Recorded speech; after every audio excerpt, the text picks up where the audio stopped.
Welcome to English Baba channel class 9 English Kaveri book से poem number 4 है I can not remember my mother. आज हम करेंगे इसके एनसीईआरटी सॉल्यूशन और क्वेश्चन आंसर। जल्दी से वीडियो को लाइक कर दो। आई होप चिल्ड्रन आपने वीडियो को लाइक कर दिया है और अभी तक चैनल को सब्सक्राइब नहीं किया तो सब्सक्राइब कर दो सो दैट आपको हमारे सारे अपडेट्स मिलते रहे। चेक योर अंडरस्टैंडिंग है, स्टेंजा 1 में से क्वेश्चन पूछ रहा है ये दोनों, तो इनको एक एक करके सॉल्व करेंगे। पहले पूछ रहा है the poet remembers his mother while he is. जब भी वो खेलने गया होता है, खेल रहा होता है, वो अपनी माँ को याद करता है। तो पहले आंसर में लिख देंगे व्हाइल ही इज प्लेइंग, जब भी वो खेल रहा होता है। और दूसरा क्वेश्चन पूछ रहा है पोएट रिमेंबर्स द। पोएट को वो ट्यून तो याद है, धुन तो याद है, लेकिन वो गाना एग्जैक्टली याद नहीं है। जब भी मम्मी उसकी पालने में उसको सुलाती थी, होता है ना इंडियन मदर गाना सा गाती हैं, लोरी सी सुनाती हैं, ठीक है। तो इसमें आप यहाँ पे लिख देंगे, इधर लिख देंगे ट्यून। वो ट्यून तो याद है लेकिन वो सॉन्ग याद नहीं है। अब ये पूछ रहा है जो सेटिंग है वो आउटडोर है या इंडोर है। भाई माँ अपने बच्चे को झूले में सुला रही है तो घर के अंदर ही सुलाएगी, तो इसमें आप लिख देंगे इंडोर। यहाँ क्या लिख देंगे आप, इंडोर। नेक्स्ट अब है the poet remembers his mother in the dash season. कौन से सीजन में याद करता है, अर्ली ऑटम में। तो पहले का आंसर है अर्ली ऑटम। और दूसरे में यहां पे देखो the poet remembers his mother by the smell of. काय की स्मेल आती है उसको, शूली फ्लावर्स। शूली फ्लावर्स की स्मेल आती है, तो यहां पे लिख देंगे जब भी शूली फ्लावर्स की स्मेल आती है वो उनको याद करता है। अब जो सेटिंग है चिल्ड्रन, जो गार्डन में जो पौधे हैं, शूली फ्लावर्स है, वो कहां पे होंगे, आउटडोर। तो इसका राइट आंसर होगा, यहां लिख देंगे आप outdoor. Next the poet feels his mother. भले से आज उसकी माँ इस दुनिया में नहीं है, लेकिन उसको ऐसा लगता है आज भी मेरी माँ स्काई से, आसमान से मुझे देख रही है। His mother is looking at him from the sky. तो यहाँ पे क्या लिख देंगे, यहाँ पे लिख देंगे इज लुकिंग या गेजिंग। गेज का मतलब भी होता है देखना, और कहाँ से देख रही है उसकी मदर उसको, स्काई यानी आसमान से देख रही है। ये जो सेटिंग है, अब इसमें बच्चा कंफ्यूज हो जाता है, कई बार उसको आउटडोर लिख देता है क्योंकि उसको लगा स्काई। भाई वो घर के अंदर है और घर के अंदर जो विंडो बनी हुई है वहां से देख रहा है, इसलिए इसका राइट आंसर होगा सेटिंग जो है वो इंडोर है, आउटडोर नहीं है। नेक्स्ट अब यहां पे इस क्वेश्चन को ध्यान से समझना। 3 स्टेंजा हैं पोयम के अंदर में, तीनों स्टेंजा में सेंसेस की बात हुई है। कहीं पे ओल्फैक्टरी यानी स्मेल की बात हुई है, जैसे शूली फ्लावर्स। ऑडिटरी यानी हियरिंग की, यानी कि जब उसकी मम्मी उसको लोरी सुनाती थी तो वो आवाज आती थी। और विजुअल साइट्स की बात हुई है, जिन कलर्स को वो देखता है, स्काई को देखता है, ठीक है।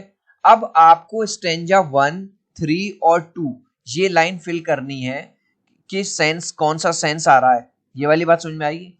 मतलब ऑल फैक्ट्री स्मेल वाला कहाँ पे आ रहा है, यहाँ पे आपको ऑल फैक्ट्री भरना है नंबर 2 में, ठीक है। ऑडिटरी हियरिंग वाला कहाँ पे आ रहा है, ठीक है, और विजुअल साइट कहाँ पे आ रहा है। तो इन तीनों के आंसर में यहां देखो स्टेंजा नंबर 3, इसमें आ रही है विजुअल साइट की बात। यहां पे देखो आई can not remember my mother only when my bedroom Windows I send my eyes. Eyes का काम क्या होता है, देखना, ठीक है। तो विजुअल साइट की बात हुई है स्टेंजा नंबर 3 में, और लाइन है I send my eyes into the blue of the distant sky. देखो कलर की बात भी हो गई। अब स्टेंजा 1 में बात हुई है ऑडिटरी हियरिंग यानी सुनने वाली बात हो रही है। कैसे, only sometimes the midst of the play tune seems to hover. Tune मतलब वो जो धुन है गाने की जो मम्मा गाती थी। The tune of some songs she used to hum while rocking my cradle. Cradle होता है छोटे बच्चे का पालना, जिसमें बच्चा झूला झूलता है। और स्टेंजा 2 में बात करी गई है ओल फैक्ट्री यानी स्मेल की। कौन सी स्मेल की बात हुई है, shiuli flowers. The smell of shiuli flowers floats in the air. तो क्वेश्चन, इस वाले क्वेश्चन में थोड़ा दिमाग लगाना पड़ेगा तब आपको समझ में आ जाएगा। नेक्स्ट है रीड द पोएम साइलेंटली। एक बार साइलेंटली पोएम को पढ़ना है और ये सारे आंसर देने 1 2 3 4। तो एक एक करके हम स्टार्ट करते हैं। 2 एग्जाम्पल ऑफ एलिट्रेशन बताने हैं पोएम से, 1 और 2। तो पहला हमने एग्जाम्पल दे दिया सम सॉन्ग, और दूसरा smell of the shiuli flower. Alliteration क्या होता है, जहां पे एक ही लेटर की बार बार आवर्ती हो। जैसे हिंदी में हम पढ़ते थे रघुपति राघव राजा राम, र र र, चारू चंद की चंचल किरणें, च च, तो यहाँ पे देखो एस एस, एस एस, ठीक है, एलिट्रेशन। नेक्स्ट, एन एग्जाम्पल देना है आपको ओनोमोटोपोइया, ये भी एक फिगर ऑफ स्पीच है जहां, तो इसका एग्जाम्पल है हम, यानी कि जब भी किसी आवाज की बात होती है, इसको समझ लेते हैं। जैसे लायन क्या आवाज करता है, रोर, दहाड़ता है, तो यहाँ पे क्या होगा, ओनोमोटोपोइया। जब कार टकरा जाती है, एक्सीडेंट हो जाती है, तो क्रैश की आवाज आती है। जब आपके फोन में फोन आता है आपके फोन पे, तो रिंग करता है, तो उसकी आवाज आती है। कार हॉर्न, है ना, हॉन्क करते हैं ना, तो जब भी आवाज आएगी तो उसे बोलते हैं ओनोमोटोपोइया। इसका हमें बस एग्जांपल, बस आपको ये लिखना है, हम। The poem uses imagery extensively, imagery का यूज किया है, देखो ऑल फैक्ट्री का भी यूज किया है ना, स्मेल का भी यूज किया है, विजुअल का भी यूज किया है, तीनों उसमें। बस आपको एक लाइन में बता देंगे answer. The poem uses sound, है ना, साउंड बताता है ना कि जब मेरी मम्मी गाना गाती थी तो वो ट्यून मुझे आज भी याद है। स्मेल, जो शूली फ्लावर्स की जो स्मेल आती है, खुशबू आती है, वो मुझे माँ की याद दिलाती है। साइट इमेजरी कह रहा है ब्लू स्काई, है ना, तो कलर की भी बात करिए, making it vivid and emotional. Question ये पूछ रहा था कि पोएट ने इमेजरी को कैसे यूज किया, बताइए, तो हमने बता दिया साउंड का भी यूज किया है, स्मेल का भी यूज किया है, और साइट इमेजरी का भी यूज किया है, मेकिंग द, जिससे पोएम जो है विविड बन जाती है, हमको और ज्यादा क्लियर क्रिस्टल इमेज आती है सामने, और इमोशनल तो है ही। Although the poem does not have rhyme scheme, अब आप देखो पोएम, यहाँ मदर, यहाँ प्ले थिंग्स, ऐसे नहीं है कि यहाँ पे डीप हो, यहाँ पे सीप हो, यहाँ जीप हो, है ना, राइमिंग नहीं है। लेकिन फिर भी हम जब पोएम को पढ़ते हैं तो हमें मजा आता है। क्यों मजा आता है चिल्ड्रन? जब भी मदर की बात होती है तो हमारा दिल सामने निकल के आ जाता है कोई ऐसा जो माँ की बात करे और उसका दिल ना पिघल जाए? तो एक तो पूरी पोएम में माँ की बात हुई है, दूसरा पोएट कहीं ना कहीं इमोशनल खुद भी होते हैं और हमें भी फील करवाते हैं एज ए रीडर। और जब उन्होंने जो ब्लेंड किया है नेचर को, जैसे शूली फ्लावर्स वो लेके आए, है ना, अपनी माँ की आवाज जो हम है, और ठीक है, तो इससे जो पोएम है और ज्यादा एंजॉयबल बन जाती है। तो आंसर में बस आप ये, although the poem does not have rhyme scheme नहीं है पोएम में, फिर भी इंजॉयबल है। बिकॉज के बाद आप लिख देंगे because of it simple language, क्योंकि पोएट ने सिंपल लैंग्वेज में लिखा है, विविड इमेजरी का यूज किया है और नेचुरल रिदम का यूज किया है, इसलिए। What is the tone of the poet? The tone of the poet is nostalgic and affectionate. Nostalgic मतलब वो पुराने समय को याद कर रहा है, कैसे उसकी माँ उसे प्यार करती थी, झूले पे झुलाती थी। Because he remembers his mother with love and tenderness. क्योंकि बड़े ही प्यार से वो अपनी माँ को याद कर रहा है, और उनकी जो प्यार करना था बच्चे को, वो याद कर रहा है। What impact does the title of the poem have on overall mood? Title क्या है? I cannot remember my mother. इसका क्या असर पड़ रहा है, क्या इम्पैक्ट पड़ रहा है? The title creates a feeling of loss. क्योंकि उसको माँ का फेस इसलिए याद नहीं है क्योंकि जब उसकी माँ इस दुनिया से गई, उनकी मृत्यु हुई, तब वो बहुत छोटा था। Making the poem emotional and touching, कहीं ना कहीं और ज्यादा पोएम को ये चीज इमोशनल बनाती है कि पोएट की माँ इस दुनिया में नहीं है, और जब वो बहुत छोटा था तभी उसकी माँ मर गई थी, उनकी मृत्यु हो गई थी। The poet uses I can not remember my mother as a refrain. Refrain का होता है बार बार एक ही लाइन रिपीट हो रही है, I can not remember my mother, I can not remember, because क्यों? He can not remember his mother clearly but still feels close to her. आज अब क्या है कि क्योंकि वो छोटा था जब उसकी मदर चली गई थी, तो वो कह रहा है कि मुझे याद तो नहीं है उनका फेस क्लियरली, लेकिन मैं आज भी ये महसूस करता हूं कि मेरी माँ जहां पे भी है वो मुझे देख रही हैं, आसमान से देख रही हैं, वो मेरे आसपास ही हैं, और आज भी वो मुझे वैसा ही प्यार करती हैं। The poet uses symbolism to indicate the memory of his mother. Symbols का यूज करता है, आइडेंटिफाई, वो सिंबल आपको आइडेंटिफाई करने हैं। तो the symbol used in the poem are, number 1 humming tune, कि जब भी माँ जो मुझे गाना गा के सुलाती थी लोरी, वो जो उनकी जो ट्यून थी, भले से सॉन्ग तो मुझे याद नहीं है लेकिन वो ट्यून, तो इसमें लिख देंगे मदर्स लव एंड केयर। दूसरा शूली फ्लावर्स, प्योरिटी एंड वार्मथ, है ना, उसके थ्रू वो समझाता है अपनी माँ के बारे में। और तीसरा वो कहता है कि आसमान से मुझे ऐसा लगता है कि आज भी मेरी माँ मुझे देखती है, endless motherly love and protection. बस ये 3 पॉइंट आप लिख देंगे। गाइस वीडियो अच्छा लग रहा है, वीडियो से वैल्यू मिल रही है, तो यार एक लाइक कर देना, लाइक करने में कंजूसी मत करना। 3 तक काउंट करूंगा चिल्ड्रन, वीडियो को लाइक कर दो, 1 2 3। आई होप चिल्ड्रन आपने वीडियो को लाइक कर दिया है, चैनल को सब्सक्राइब कर दिया है। Thank you guys. इसके अलावा क्लास 9th में आ गए हो, हर सब्जेक्ट में 20 मार्क्स के एमसीक्यू आएंगे। इंग्लिश बाबा का जो न्यू चैनल है एमसीक्यू चैनल, उस पे आप लोगों के प्यार और सपोर्ट से 2,35,000 से ज्यादा सब्सक्राइबर हो गए हैं। इस तरह का लोगो है, लिंक मैंने डिस्क्रिप्शन में डाल दिया है। इंग्लिश बाबा के साथ साथ एमसीक्यू चैनल को आज ही सब्सक्राइब कर लीजिए। नेक्स्ट क्वेश्चन है क्रिटिकल रिफ्लेक्शन, ये पढ़ना है और ये सारे आंसर करने हैं, एक एक करके करेंगे। क्वेश्चन नंबर 1 है complete the following sentence appropriate. The poet is reminded of his mother. Poet को आपकी अपनी मम्मी की याद कब आती है? प्ले टाइम, जब वो खेल रहा होता है। तो बस 1 वर्ड में आंसर है play time. What is the prime emotion conveyed by the line? A tune seems to hover. मतलब वो कह रहा है जब मम्मी मुझे सुलाती थी और लोरी गाती थी, वो गाना तो याद नहीं है पर वो धुन सी याद है मुझे आज भी। इससे कौन सा इमोशन कन्वे हो रहा है? See, it activates memories of the mother. उसको माँ की याद आ जाती है अचानक से। In the context of the poem what role does the hovering tune.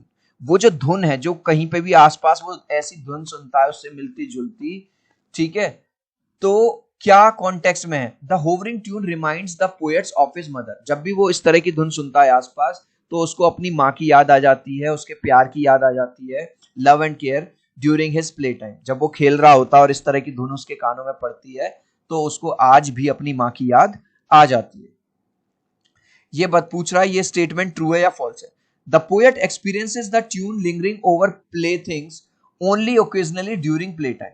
अब छोटा बच्चा है, वो तो रोज ही खेलेगा, तो क्या उसको रोज ही अपनी माँ की वो जो याद है वो रोज आती है और रोज ही वो धुन सुनाई देती है? नहीं, ठीक है, ओकेजनली आती है, कभी कभी जैसे सुन लिए तो अचानक से याद आ गई। तो ये वाली बात क्या है? ट्रू है, ठीक है, ओकेजनली, क्योंकि इसमें लिखा हुआ है ओकेजनली है, तो हाँ बिल्कुल सही है, ओकेजनली आती है। ऐसा नहीं है कि रोज ही आ रही है और हर टाइम ही आ रही है। How could the poets feels mother presence even though she is not there. Poet ये बताता है कि माँ इस दुनिया में नहीं है, लेकिन आज भी मैं उनकी प्रेजेंस फील करता हूं। कैसे? The poet feels his mother presence through the memories of her lullaby. Lullaby होता है वो सॉन्ग जो इंडियन मदर्स गाती हैं अपने बच्चों को सुलाते वक्त, है ना, लोरी सुनाती हैं। एंड लव, उनका जो प्यार था, उनकी जो केयर थी, उनकी जो लोरी थी, उससे। I feel that stillness of my mother's gaze on my face has spread all over the sky. वो कहता है पोएट कि मेरी माँ की जो जो चेहरा है, मेरी माँ जब मुझे देखती है तो वो पूरे आसमान में वो छटा छा जाती है। मतलब उसका ये कहना ये है कि आज भी मेरी माँ मुझे आसमान से मुझे देखती है। What does the poet suggest about the stillness of his mother's gaze spreading over the sky? Gauge का मतलब होता है देखना, जिस तरह से माँ देखती है, तो वो क्या सजेस्ट कर रहा है? तो ये है B, the sky is a symbolic extension of the mother's presence. जो स्काई है कहीं ना कहीं वो एक सिंबल, एज अ सिंबल उसने यूज किया। ऐसा नहीं है कि सचमुच में उसको यहाँ पे उसकी मम्मी का फेस दिखाई दे रहा है, या उनके बाल दिखाई दे रहे हैं, या नाक दिखाई दे रही है, ऐसा नहीं है, वो एक सिंबॉलिकली बता रहा है। What emotion does the poet associate with the stillness of his mother's. Stillness मतलब एक टकटकी लगा के बिल्कुल चुपचाप मुझे देखती रहती हैं। A sense of serenity, serenity होती है पीस, एकदम काम, शांत, ठीक है। अब ये पूछ रहा है ट्रू या फॉल्स बताओ। The poet suggest that mother's gaze has a tangible and visual effect. ये कह रहा है कि मम्मी जब मुझे देखती हैं ऊपर से स्काई में से, तो टेंजिबल और विजुअल इफेक्ट आता है, मुझे उनके बाल दिखाई देते हैं, ये दिखाई देता है पूरा। टेंजिबल मतलब समथिंग वी कैन टच और समथिंग, नो, वो ऐसा इमेजिन कर रहा है, ठीक है, ऐसा विजुअलाइज कर रहा है। तो ये हमारा फॉल्स हो गया। क्या है? फॉल्स, सही नहीं है। What is the purpose of likening the mother's gaze to the sky? अब उसने ये क्यों कहा है कि जो आकाश में से, जो बादल में से मम्मी मुझे देख रहे हैं। The mother's gaze is compare to the sky. जिस तरह से जो आसमान है वो बिल्कुल कभी खत्म नहीं होता, आप जहां पे भी जाते हो वहीं आपको आसमान दिखाई देता है, खुला आसमान दिखाई देता है। उसी तरह से जो माँ का प्यार होता है बच्चे के लिए, वो कभी भी खत्म नहीं होता। The mother's gaze is compare to sky. Mother का जो देखना है उसको स्काई से इसलिए कंपेयर किया है, to show her endless love and care. क्योंकि भले से आज माँ इस दुनिया में नहीं है, लेकिन आज भी उसका जो प्यार है अपने बच्चे के लिए वो खत्म नहीं हुआ है। कंप्लीट करना है sentence. The tone of the poet in the given extract is कैसी है? काम है, पीसफुल है, सरीन है। क्यों? आंसर लिखेंगे the tone of the poet in the given extract कैसी है, पीसफुल है, एकदम शांत है, बिकॉज ही फील्स काम and comforted by the thought of his mother.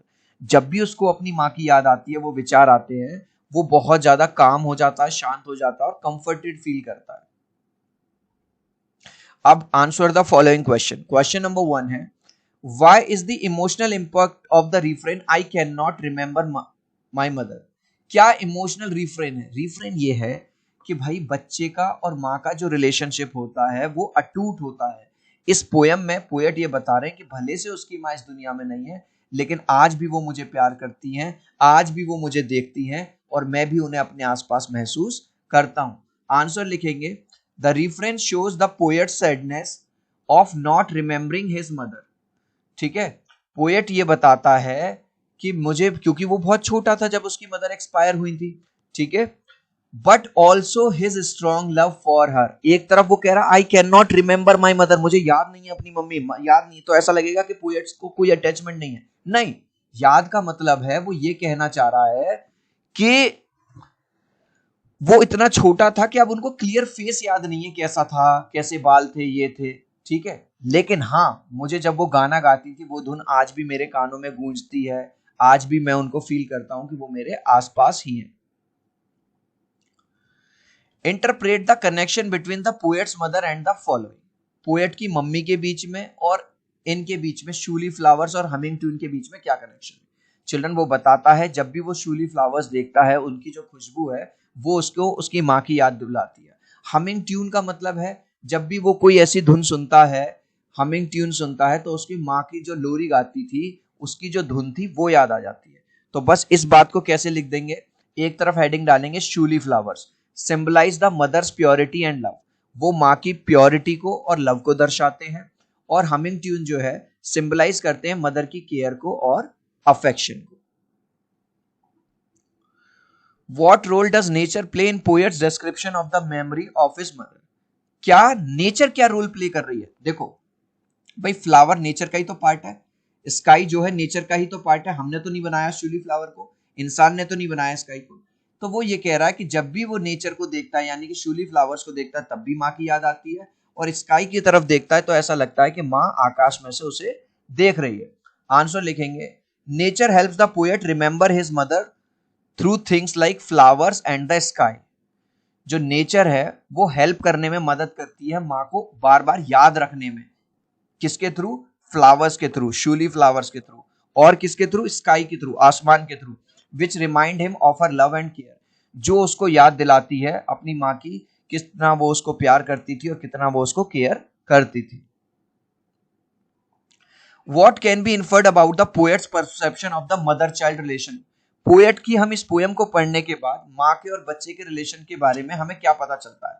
The poet sees mother child relationship as strong and everlasting.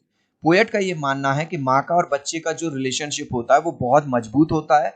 Everlasting का मतलब है वो कभी भी खत्म नहीं होता। अब ये है वोकेबलरी है, इसमें काफी सारे आपको वर्ड्स दिए गए हैं। वर्ड्स किस तरह के दिए गए हैं? जो विजुअल भी हैं, ऑडिटरी भी हैं, ऑल्फैक्टरी भी हैं और टैक्टाइल भी है। अब जैसे विजुअल का मतलब, जैसे मान के ब्लू कलर, तो अब ये हमें विजुअल देख के ही तो पता चलेगा। ऑडिटरी, ऑडिटरी का मतलब है जैसे मान के चलो कोई बर्तन गिर गया, आवाज आई, ठीक है, तो जैसे सांप जब फुक्कार मारता है तो हिश आवाज करता है। मम्मी खाना बना रही हैं और खुशबू आती है तो अरोमा, वो ऑल्फैक्टरी यानी स्मेल में आ गई। और फिर आ गया आपका टच, जैसे कोई चीज गर्म है, आपके हाथ छुलेंगे तो आपका हाथ हट जाएगा। तो इसमें से आपको ये वाले वर्ड्स मतलब छांटने हैं भाई, कौन से विजुअल में आएंगे, कौन से ऑडिटरी में, कौन से ऑल्फैक्टरी में। तो देखो आंसर में क्या लिखेंगे, एक तरफ हमने विजुअल डाल दिया, एक तरफ ऑडिटरी, एक तरफ ऑल्फैक्टरी, एक तरफ पहला इन्होंने हमें करके दिया था ये वाला, ठीक है, विजुअल में इन्होंने ग्लोइंग हमें बताया, ऑडिटरी में हेस्ट, ऑल्फैक्टरी अरोमा यानी खुशबू, और स्टिकी मतलब चिपचिपा। अब ये हमने कर दिया। विजुअल में हमने डाला ग्लूमी, खराब सा, काला सा, वाइब्रेंट एकदम चमकीला सा, म्यूनिसिकल, म्यूनिसिकल बहुत छोटा सा, जाइजेंटिक मतलब बहुत बड़ा सा, क्रिम्सन मतलब रेड कलर का। तो विजुअल जो आंखों से देखेंगे वो इसमें डाल दिया। ऑडिटरी जो कानों से सुनेंगे, हिस, रसल मतलब जैसे सूखे हुए पत्तों की आवाज होती है, उन पर चलते हैं। स्क्वीकी, चूहे ने, गिलहरी ने आवाज करी। सिजल, सिजल की आवाज आती है। सिजलर हम ऑर्डर करते हैं, धुआं सा आता है ना। डेफनिंग साउंड, बहुत कम कम आवाज वाली। ईयर स्प्लिटिंग, इतनी ज्यादा तेज साउंड के कान फटने वाली। अब स्मेल की बात इसमें करी गई है। अरोमा, फ्रेग्रेंट, है ना, परफ्यूम लगाते हो आप। स्टेल, जब खाना बासी सा हो जाता है, स्टेल बदबू आती है, स्टिंकली बदबू आती है। सेंट, खुशबू सी आती है। पंजेंट, जैसे आपका गार्लिक में आती है, या जब आप केमिस्ट्री लैब में जाते हो एक तीखी सी गंध आती है। अब है टच वाला, स्टिकी, चिपचिपा सा, रफ, खुरदरा सा, हेयरी, है ना, बालों वाला। चिल्ड, ठंडा, स्मूथ, चिकना, फ्लफी, जैसे आप फ्लफी कपड़े पहनते हो विंटर्स में। स्लाइमी, आप स्लाइम के साथ खेलते हो ना, बच्चों के लिए आता है स्लाइम खेलने के लिए। अब है भाई फिल इन द ब्लैंक्स है, इसमें ये इनमें से फिल करना है। 2 एक्स्ट्रा दिए गए हैं, ये देख लेना, आप डिक्शनरी का यूज जरूर कर लेना। फर्स्ट में है स्कारलेट, सेकंड में परफ्यूम, थर्ड में श्रिल, फोर्थ में स्वीटनेस, फिफ्थ में फ्लेमिंग, सिक्स्थ में सेंट्स और सेवंथ में स्मूथ। अब ये कह रहा है कि आपको नंबर लिखने हैं इनमें से। जैसे फर्स्ट इन्होंने करके दिया beats of music echo in air, तो यानी कि जब ये तबला या ये बजेगा तो एको, है ना। दूसरा, melody of soothing scent dancing the air, soothing, खुशबू सी आ रही है और डांस कर रहे हैं एयर में, तो ये है जब अगरबत्ती जलती है तो खुशबू भी आती है और उसका जो धुआं है से डांस कर रहा है। फ्रेग्रेंट ब्रीज, हवा चल रही है ऑफ ब्लूमिंग बर्ड्स, ठीक है। अब देखो ब्लूमिंग बर्ड्स, बर्ड्स किस में होंगी, फ्लावर, तो नंबर 3। जेंटल ललबाई, ललबाई मतलब माँ सुला रही है सॉफ्ट मेलोडी गा के बच्चे को, तो ये वो है ये वाला 4। Colourful sky painting, colourful sky जब पतंगें उड़ रही हैं तो कलरफुल हो गया sky. Attractive canvas painting like horizon, ये है लैंडस्केप काइंड ऑफ 6, ठीक है। इस लास्ट क्वेश्चन का आंसर आप मुझे देंगे कमेंट सेक्शन में, देखेंगे कितने बच्चे राइट आंसर देंगे। The poet feels his mother is looking at him from the, poet को लगता है उसकी माँ उसको कहां से देख रही है, रूम से, गार्डन से या स्काई से। आप चाहो तो अपने आंसर में कमेंट में ए, बी या सी लिख देना, मैं समझ जाऊंगा। आई होप मेरा ये वीडियो आपको बहुत अच्छा लगा होगा। प्लीज वीडियो को लाइक कर देना, चैनल को सब्सक्राइब कर देना। अब हम मिलते हैं अगले वीडियो में, बाय बाय।